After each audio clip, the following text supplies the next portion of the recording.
take on the mission impossible. I'm going to ask you to talk about the journey of 18 plus years and condense that into 2 minutes. So I know you all have very different choice in your education for your child. The question is, why the journey? What is the biggest challenge? And what is the biggest reward as you reflect on the journey? To start with, I'd like to ask Bodin family. I think they chose a route of 12 years or more than, I believe more, about the homeschooling journey. Bodin family, please. Sure. So my homeschool journey, it depends. It's really a combination of two factors in my life: where I was born and where I moved to. So I was born in a country, Taiwan, that it's a very cookie cutter style education. Everybody knows the same kind of history, geography, art, and literature. I grew up like that, and I really hated it. So at a young age, I decided I'm not going to create another cookie cutter product. So that was deep embedded in my heart since I was young. And then I moved to the United States, and I discovered the opportunity is very different. The education philosophy is very different. So, but I also discover the value system that I want to raise my family in, that is not promoted in school, and it's not patriotic. So as a result, I want to have my own way of raising my child. I don't want her to be a cookie cutter product, but I also want her to understand the value of the family that passing on through our faith and the founding fathers' idea of how this country is formed. So it looks like the homeschool become the only option I can achieve my goal. And also another driving factor was, I have only one child, and why should I give birth to a child so other people can enjoy spending time with her? That doesn't make sense to me. So that's another thing. The challenge actually is about how to get rid of the cookie cutter idea I grew up with, to get rid of the school idea, how to pass tests, how to be on top of the school, how to be good in everything so you can pass the big test in the end. So that was actually a struggle to get rid of, because that's like in my conscience, you cannot help but compare your child with other people's kids. So I just have to keep telling myself, stop it, don't, she has to live her life. She's not going to live my life either. So that's a challenge. And the rewards, of course, I get my child the whole time. And I also realized that because I wasn't in the traditional Taiwanese education system, I miss a lot about my mother. She was, there's a lot of times I'm just spent too much time studying and not paying attention to my mom's 20s, 30s, and 40s is like blank. I didn't know my mother during those times when I was growing up. But Rachel she knows every detail about me, what I was doing. She even can fill in my sentence I was going to say and all that kind of thing. So relationship is different. Not saying, I don't have a good relationship with my mom, but I do miss the time that I could have to know more about my mother. But I don't think Rachel has that problem. So, thank you. So precious. Yes, that's a good call, right? Why do I want to give other people to enjoy the child which I give birth to? It's a great reminder. Excellent. All right. So I understand from Charan family, I think Ren went through all private school education. Tell us about that, Charan family, please. Yeah, sure. So Ram went to a Montessori school from pre-K all the way through to 12th grade. And part of the reason why we chose that was it wasn't specifically Montessori. We didn't go looking for it.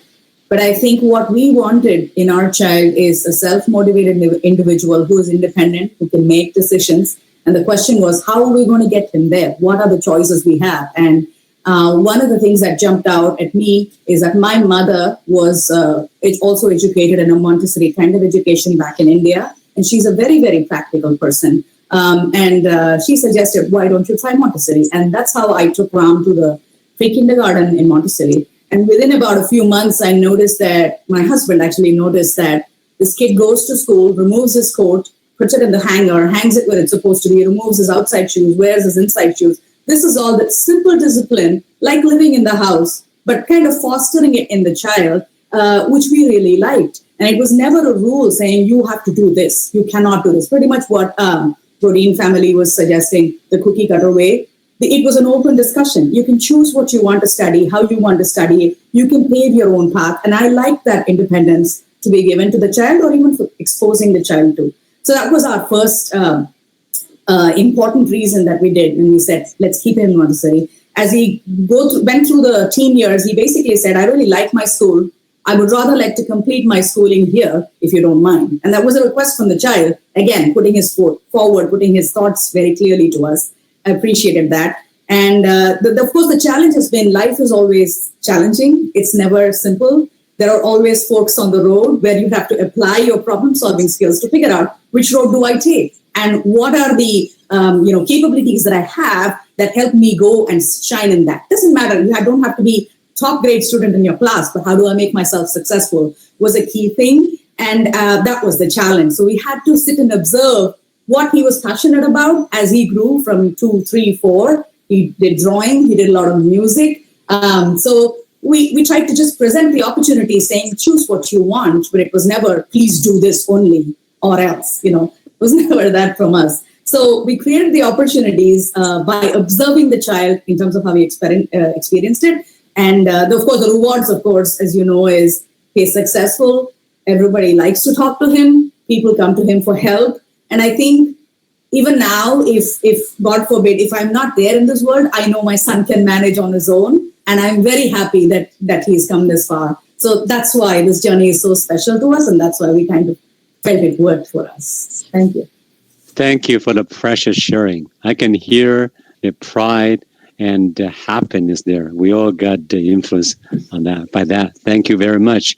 And so we also know Selena also went through all public school system, very complete through her journey and very successfully. So I would like to hear from Yan family. What do you have to say about her journey and your choice, challenges, and reward, please?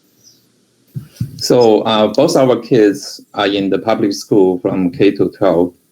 So we choose public school. It's by nature. We are living in the Mission San Jose area. So Mission San Jose schools are our home school. It's mostly walking distance from home. So it's very convenient for us to pick up kids or attend other school events. And also, all those schools are among the best public school in the Bay Area. So since we already be able to join a very good school in free, why choose the public? So that's why, from the starting point, we just say, hey, just try the public school. And also, all those schools has a very good reputations. We meet a lot of mission school kids. They are very success and they are very talented. So, that's make us a lot of confidence that mission public schools can provide excellent education and enriching experience to our kids. So, and also we think the public school students came from a more diverse background. So kids, they can make more friends and learn from each other. So like Selena went to 2 elementary schools. So at the end, she knows a lot more people in high schools. So I think that's a very unique experience to her. So of course, public school has some challenge, and especially in Mission San Jose High School. So Mission San Jose is highly competitive because of all the peers and the parents' pressure. So this can cause concerns about the mental health. So we heard a lot of sad stories about all the students. So it's important that your kids is comfortable with open communication with you or with family about what they're struggling with, so you can try to help. And also because the public school don't have, teacher-student ratio is high, and there's not enough resource for all the individual students. So it's not every kid can get enough attention and a timely individual help from the school.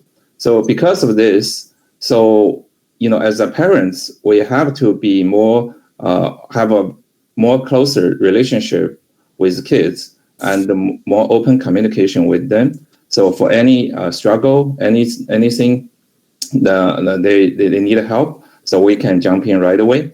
So don't wait, and don't just assume the school can take care of that. So, thank you. Yeah, appreciate it. Thank you. Appreciate it. And so, I know Jesse went through kind of a mix of both. So, want to talk about that, Chan family, please? Okay, I could thank Chairman for saving me 1 minute. So actually, this journey for our family started with Sheng-Ming, Jesse's brother. When Sheng-Ming was 13 months old, we happened to put him in a Montessori primary school, and it was time. It was a time for Sheng-Ming to go to elementary school. We went through the search process in terms of private versus public school. We want to pass the traditional family value and moral value for our family cherish. We decided to put Sheng-Ming in a private school, but private schools are very different. We decided to put Sheng-Ming in Montessori because we thought that would be the best fit. And Montessori has lots of good things that Jonathan just talked about. So Sheng-Ming was there to 8th grade, and both Sheng-Ming and Jesse are in the Montessori system from the first day of school in their life till 8th grade. Probably they didn't realize themselves, but as parents, we can clearly see that the huge impact of Montessori teaching in them till today. I'm sure the impact will be everlasting, becoming part of them already. The Montessori middle high school they went to is very small, and it was time for high school. We thought that a bigger school would be a better fit for them, and Sheng-Ming at that time also had the desire to go to a bigger school. So we thought that it's time to reach the fish to a bigger pond. So he was in Mission High School for the because it was close. It's close to home. And since Sheng-Ming went through that, it was natural for Jesse to go through the same process, and it was a good fit for Jesse also. Yeah, I think that's it. In terms of college choice, we thought that having experienced both public school and private school system, we as parents thought a private college would be a better fit, but we did not force that to Jesse. Jesse chose that by himself. So our choice was the same. Thank you. Thank you, Hongwen, for sharing. I know Hongwen has been invited to give a lot of sharing and talk about her family journey. I know she has been very prepared in a lot of journey they can talk. You've got a question, feel free to reach out to her in private. And so, yes. And so by now you see all different paths, and different families choose totally different paths, but they can still raise, I would say, good adults, right? So there are always choices there are for us. So as a parent, as a child, together, we can learn how to work together as a family. Now, next question is going to be very fun. What's the most memorable event or discussion that you had with your parents or with your child? I understand most families have a lot to talk about that, but we're going to, for time constraint, I ask you to share the highlights. So Sharon family, please. Sure.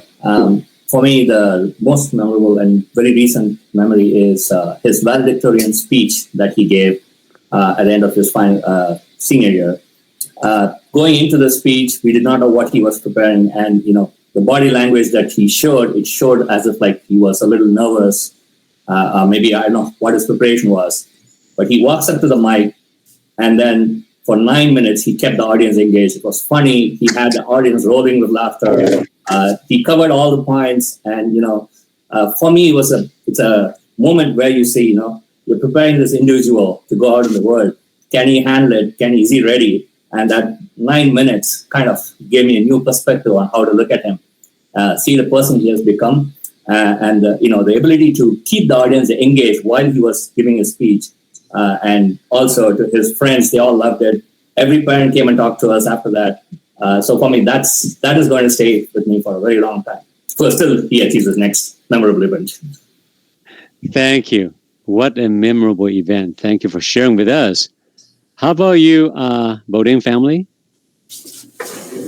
So one of our best memories together is the travels that we've done together. We've been able to travel as a family together to a variety of places, and Rachel's been to 21 countries. So on one trip we were able to go 7.5 weeks at a sabbatical, and we traveled, the three of us together, to various countries in the Eastern Mediterranean, and got to visit Israel and Jordan and Turkey and Greece and Italy, and examine all the ancient culture and learn the history, and it was really very educational, but very fun to have this time together and this experience together, where we really we're traveling every day and not in a group, just on our own, and just spending that time together and building those memories was very special. Well, I'll say something. That the trip was starting from the idea that, because we were studying ancient history and culture, so it turned out to be then. So that's where we went. Most of the ancient history and culture from Mediterranean, and so we actually just stuck in that ancient history and culture for the most of the homeschool time. We can't get ourselves out of it. So everything beyond ancient and culture and history, that there's nothing to do with me. I didn't teach Rachel anything, just we get stuck with the ancient culture. And another thing I want to mention is I get emotional actually when I remember how, because we also interact with some homeschool group, and this group of homeschoolers, they do Shakespeare performance once a year together. But it's not about Shakespeare. It's not about how fun, how fancy it was. It's really about the love that the children share with each other. The kids are from kindergarten to 12th grade because they have to perform together. So they really watch each other's back. And the way they treated each other, they just love to see anybody showed up. They were embrace them. They were just like, it's almost like if they just saw each other yesterday, then they saw each other again today. They still hug. And then they just so anticipate everybody to be doing things together. And I have to honestly to say that I have never seen such love. And these children show me what the purest form of human love is like. So that's the most memorable thing I think of for the rest of my life, to remember that. Thank you. I think we need to invite you back to talk about the 21 country because being together. Thank you. That's so amazing. So how about you, Chen family?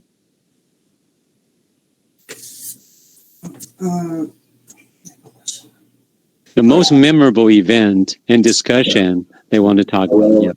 Definitely the most memorable event that I had with my parents was the first ever, the first 3 math tests I ever had when I had transitioned from private to public school in 9th grade. I had the lowest scores I've ever seen in my entire life, like extremely terrible, like 70s. And it was definitely a huge shock to me. And without a doubt, in my mind, when I got those tests back that day, I was like, wow, this is going to kill my parents for sure.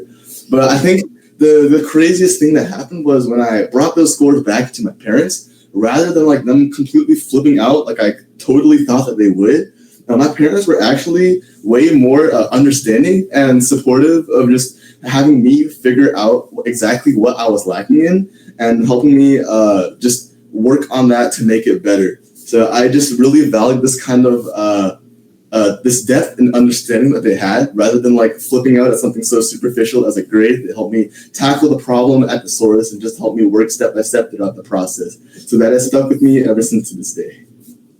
Thank you. How precious it is. Yes, Hongwen, please. Yeah, so actually I did not cross-check with Jessie. I thought about the same thing. So in one of those tests, actually one day he came home and gave me a enthusiastic huge hug, say, "Mom, I'm grateful that you are like this." I was like kind of a bit surprised to ask him why. So in one of his biology tests, he did do good, just like he said. It was one of the few tests, but one of his friends got pretty good score, like close to 90, but he was crying. And Tracy thought he was joking, but later he realized he indeed was crying. He was afraid that his parents would not be happy with the score. And I still remember this because like at that time Jesse presented his scores with us. We went through discussions. I was just glad that Jesse came out of his own anxiety and fully trust that we support him and allowed him room to learn from mistake. Thank you. I think this sharing did remind us of very important stuff, the value we put in our kids. When my kids screwed up, is he or she willing to come back home and tell me what happened? Or he or she thinks there's some makeup need to be done because some damage and they don't dare to tell us. I think this is the biggest challenge for every one of us as a parent and also challenge for the young people here too. So thank you for sharing that. It's very powerful. So Chan family, Simon, Nina, you guys have any memorable discussion event you want to share with us? Yeah, I can share. So Selena, I think the most memorable was a discussion. So Selena learned piano for a very long time, just like a lot of Asian kids to grow up with. And then I think around her 5th grade, she told us that she no longer wants to play piano. Instead, she wants to play clarinet and then attend school band and no longer piano. So we were really surprised and wasn't sure that she should continue. And then, so we had a lot of discussion around this topic. And then, but in the end, I think we respect her choices and we really appreciate that she can open up and have this discussion with us. So she ended up doing really well with clarinet and chasing that she's passionate with and attend a California band and Fremont Youth Symphony. And she's really enjoyed it. So I think we made really good discussion through open discussion there. Excellent. Thank you. That's a commonly FAQ, right? Why do you want to quit? This private speaker resonates with a lot of families, right? Okay, that's great sharing. So I would like to jump. I understand there's one question, in fact, I would like to ask all of you, because all the parents here, and we got to receive upfront question from parents too. How did you help your children to prepare for college? But before we go on that question, because of we are kind of short on time, if you have the question on that, I'd like to encourage the audience attendee here. If you have a question you want to learn from the parents about how do they help the children prepare for college, sometimes beyond college, it could be characters, it could be values, it could be help them to see their own talents and to see their identity. How do they help communication? Everything is beyond academics. This is a big topic and very important question. I don't want to rush this through. If you have specific questions, I want you to post in the chat box. But for now, I want to skip and jump into the very fun questions for the parents and children.